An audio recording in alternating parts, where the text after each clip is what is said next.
Hey everybody, standing behind me,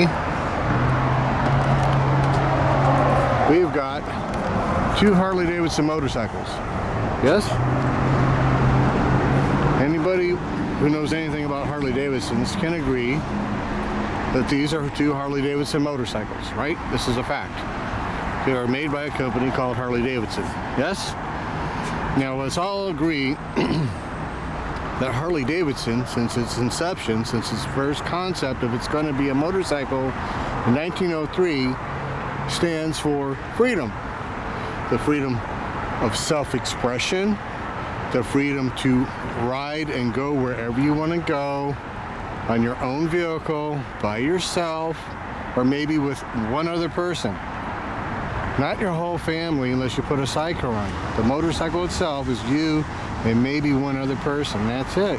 Unless you're gonna, pack them up and put a baby carriage here or there, but generally it's just you and maybe one other person, right? Freedom.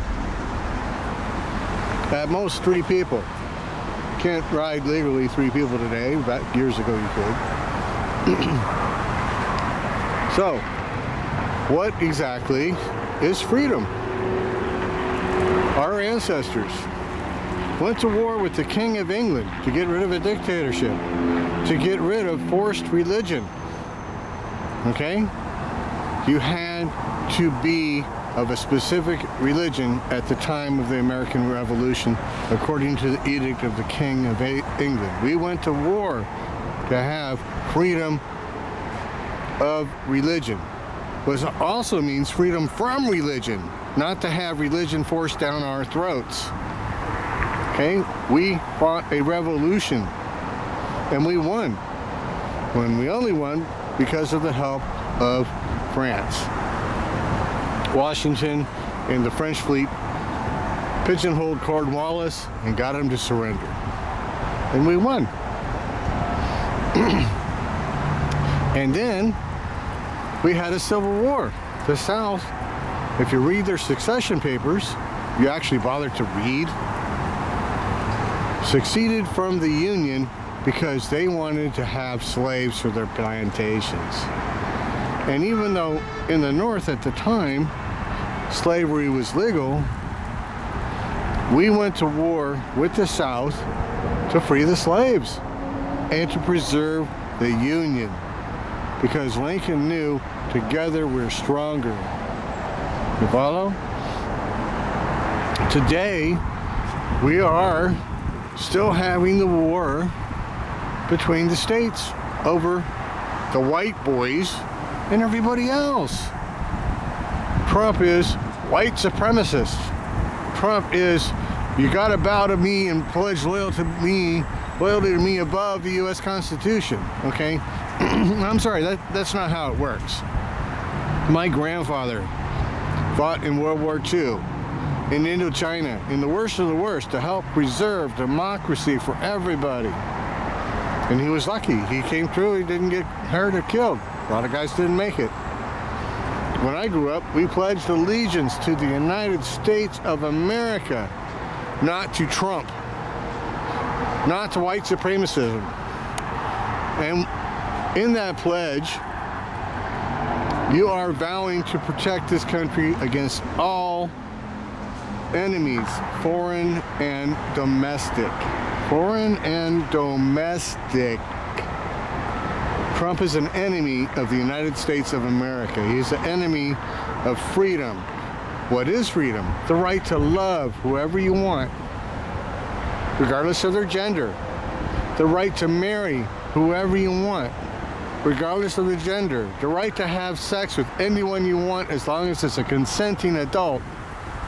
Trump is a rapist. He's a convicted fucking rapist. He's a convicted fraudster. He's a convicted felon.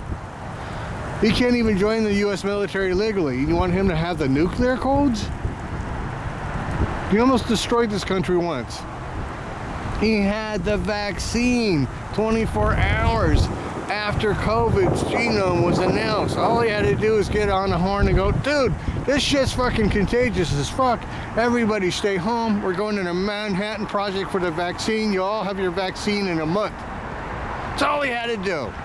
They said, oh, it's a hoax. It'll be going in 2 weeks. He has not the ability to run any company, let alone the country. Every one of his companies has been built on fraud. He's a convicted fraudster. He owes $500 million because his entire business plan is fraud. You think he's got a better business plan for the USA? Largest economy in the world? He'll take down the entire world just to be king of the ashes. If you cannot see that, either you are for that or you're not paying attention. One or the other. You either vote for democracy or you vote for a dictatorship. You vote for freedom or you vote for everybody that you hate to be rounded up in death camps. Okay, well that's 3/4 of the fucking country. You think that's gonna create a good economy? He's already gone, yeah man, I'm gonna imprison all the people who vote Democrat, who donated Democrat. You know, all my political opponents, we're gonna imprison them all. That's 3/4 of the fucking country, buddy. All right, that'll destroy the entire world economy and it will never, ever, ever recover. There isn't another United States gonna bail us out like we bailed out Europe when Hitler came to power. His own vice president, J.D. Vance, called Trump America's Hitler. And now he's running for vice president. Fuck. Wake up, people.